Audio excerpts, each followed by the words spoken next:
With YouTube attacking alternative media, please consider supporting the channel via Patreon for just $1 per month. Link below. Over the course of the past, oh man, I want to say like 4 or 5 years, it feels like, the discussion over trans rights and trans acceptance in our society has been a very interesting one. There's been a lot of people who have been legitimately fighting for rights, especially to use the bathroom of their choice in places like North Carolina. And, you know, we've seen transgender women go on to become state representatives. And, you know, we have people like Brianna Wu, who's trans, who is running for Congress in Massachusetts and has no chance of beating the beloved Democrat incumbent of which she's trying to dethrone. So you've got it from all across the place here. But additionally, you have shows like I Am Jazz. And that show about a young trans girl who going through the transition, going through her life, coming into her own, going and dating, all that kind of stuff. And where you find out down the road that because she's been on hormones since the age of 6, her body was unable to actually go through puberty in a way that her male-born body should. And as a result, a sex change operation is not going to be a possibility because of that. Now, the question that's come up as a result, is that considered child abuse? These kids who are under the age of 18 having hormones injected into their body by their parents and then not being able to formally go through the puberty and the rest of adolescence are coming into these kind of problems. And there's going to be many cases that we hear. So this story right here says that not a boy and a girl, more teens identify as transgender. And that is something that I've been seeing a lot of for the past couple of years. Now, ultimately, when it comes to transgenders, I got no dog in this fight. Okay. I don't care. If you're happy, you're happy. My only concern boils down to whether or not you make the right choices for your body when you are of age to then make those choices yourself. And I do feel that the term transtrender is a very realistic term in that in some cases, like let's say, for example, Coy Mathis out of Colorado, where Coy's mother was more pushing the agenda and using it as a way to become a figurehead in the trans activist movement. And I view that as very suspicious simply because it's like, did you do this for your child or did you do this for you? And because of people like that, and because of people like Jazz Jennings' parents, I do question the legitimacy when I see these things, only because I feel if like, and I've had this discussion before we get into this here.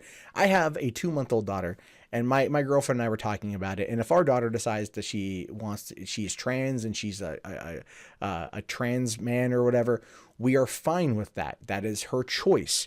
However, we will not allow any kind of body modification or hormone therapy to take place until she is of age to legally make that decision herself. And the reason why is because of, well, my aforementioned points: going through puberty, growing up, actually being able to understand the weight of the decisions you want to use. So when I look at a story like this, I'm wondering how much of this is legitimate and how much of this is simply because it comes across as a fashion trend. And who knows? Let's take a look here. So it says that far more U.S. teens than previously thought are transgender or identifying themselves using non-traditional gender terms, with many rejecting the idea that girl and boy are the only options, new research suggests. The study looks at students in the 9th through 11th grade and estimates that nearly 3% are transgender or gender nonconforming, meaning they don't always identify as the sex they were assigned at birth. That includes kids who refer to themselves as using neutral pronouns like them instead of he or she. And just recently, I actually met a high school senior who is, I guess, kind of like a second cousin or something, who I've known for a while, but over the course of the past year, she who was named Becky, now shortened her name to Beck and just wants to go by they or Zer or something. I kind of made a bit of a joke about it when they told me, which they did not like, but I also don't think I necessarily cared because I'm kind of like, you know, I personally think it's stupid, but that's me.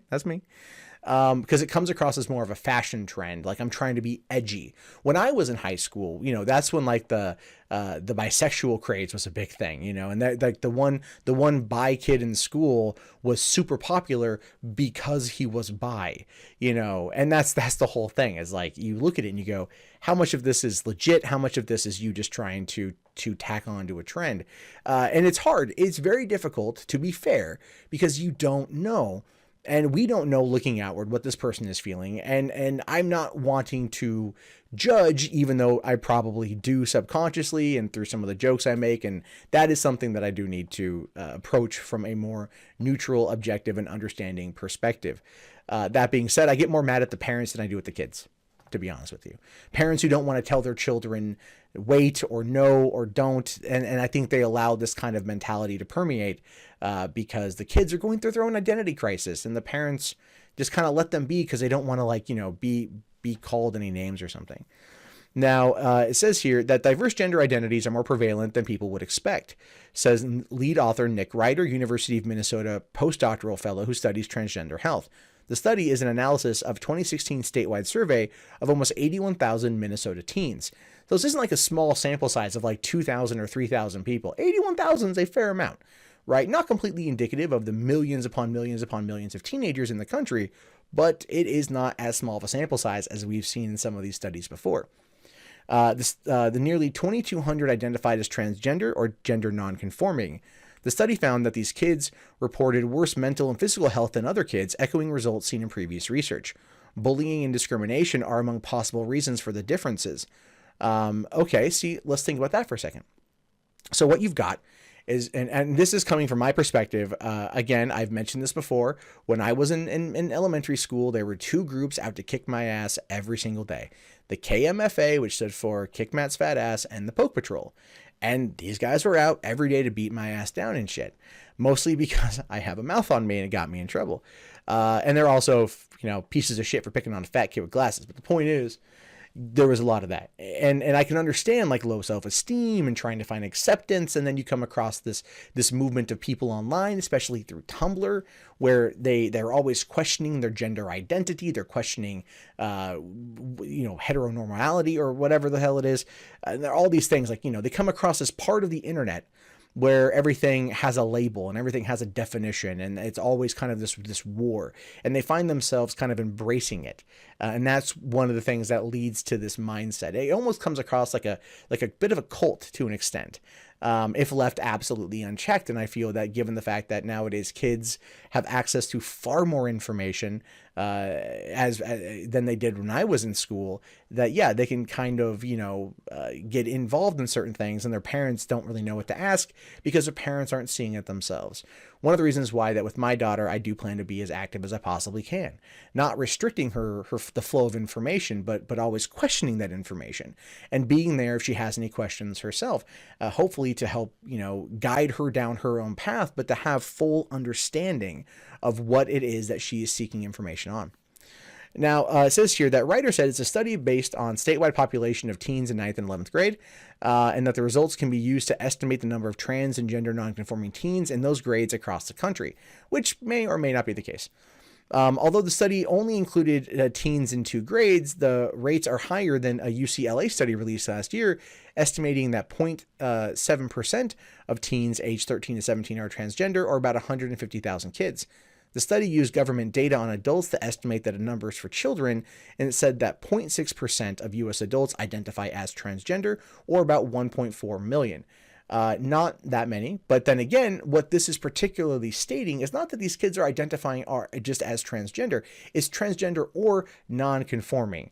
And it's that non-conforming part that is, I think, where a lot of people find themselves, especially now that Facebook allows you to use 37 genders, right? There's that joke about like, oh, what do you identify as? Well, an attack helicopter. And fuck you if you try telling me otherwise.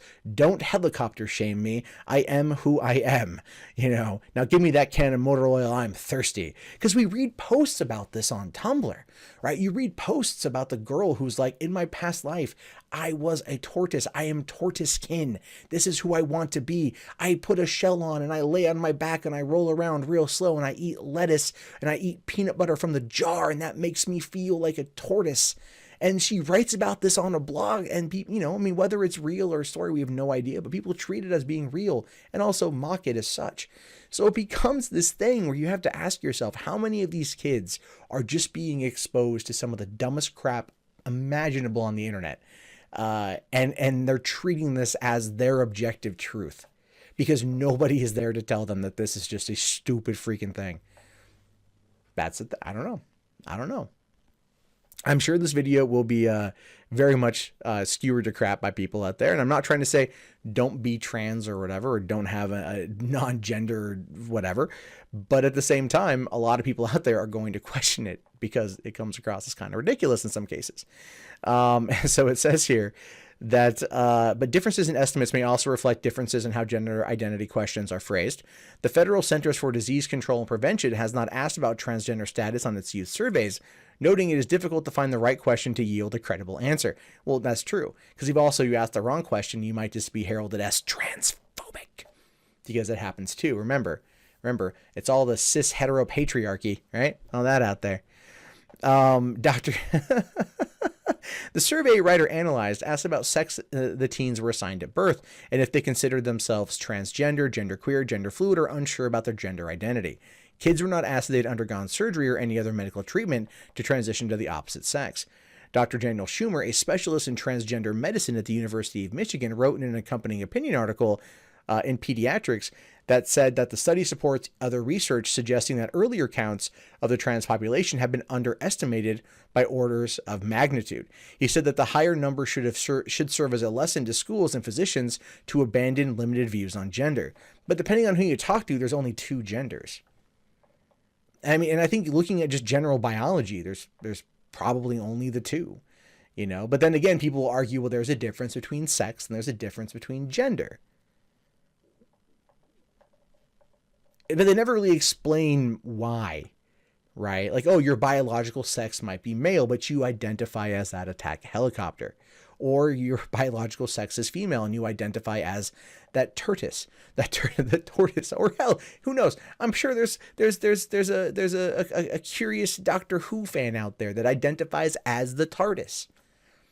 And just dresses up and lives in a freaking cardboard box as that's what they live in. Who knows? It's so it says you are rejecting this binary thinking and are asking adults to keep up. Our youth are rejecting this binary thinking and asking adults to keep up. Well, the question that I have with that is, if youth are rejecting this binary thinking, are they rejecting it based upon their own experiences or because they are told to reject it by the status quo of other youth? Keep in mind, youths tend to follow the trends when they are in school. The trends, look at bell bottoms, for example. It was a trend in the 1970s, right? Students got into that. When I was in school in the 90s, it was acid wash jeans and holes in your jeans. People were selling $50 pairs of jeans that were pre-cut. And you could go to the store and you could buy them. Those were a trend. It's a fashion trend. So you have to ask yourself, these teens that are at the age of 9th grade, 11th grade, and in between, that are trying to find their identity at that time, and they're looking for some form of acceptance, so they don't feel quite right about who they are, and their parents having grown up almost not being 100% involved simply because of what the bring about of technology, and parents having to all work and not being there at the kids because the economy is crap. These kids are being left to their own devices, and through that, usually device is like a tablet or a phone that leads them to the internet, and they try to find other like-minded people, and they come across these stories about girls who become tortoises and sit in their room eating peanut butter out of a jar and yelling at their mom for not calling them by their real name, Squirtle. Or her tortoise name of Squirtle.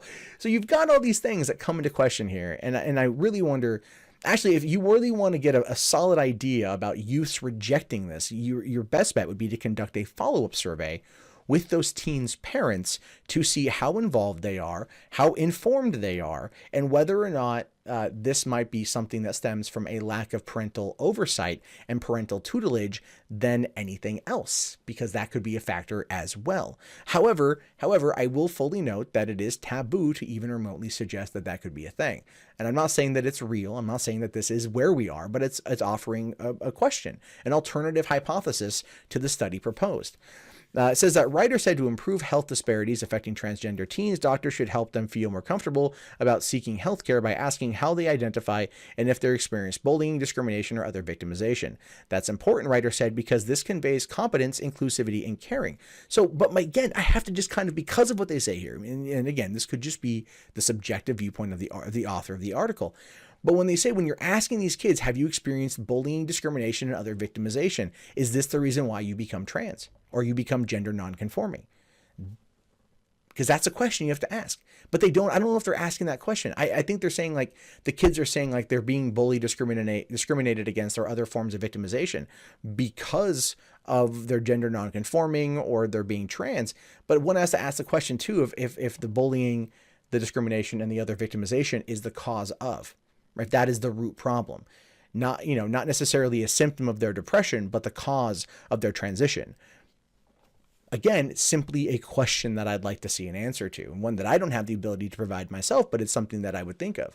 Because here's the thing, when I was in school, I was, like I said, I was discriminated against, I was picked on, I was bullied, and it caused a lot of depression. But instead, I put my anger, my frustration into video games and not reading Tumblr blogs. And I think for that, I'm also eternally grateful. So to finish up here, it says that advice echoes the American Academy of Pediatrics policy that says pediatricians should use gender-neutral terms and encourage teens to feel comfortable talking about their emerging sexual identities. But that's the thing, though, is if you're gender non-conforming, that's not entirely insinuating a sexual identity. Can you guys see like how a lot of these things are kind of they become conflated? The terms kind of cross each other. The descriptions cross each other. These things don't really make a lot of sense in that regard. It's one thing that I'm very curious about, and I would very much like to know your thoughts. And again, I am not insinuating any of this in order to be discriminatory or to be mean about it. I'll make some jokes, obviously, but at the end of the day, I have questions about the validity of where we find ourselves through teen trends. And so I'll always ask the question, is this considered something that is in fact a byproduct of, rather than an evolution of? And I also like to put that question to you guys, because I think through discussing this in a rational way, and even some humor thrown in, we might be able to get to the bottom of it, because that would make all this a lot freaking easier.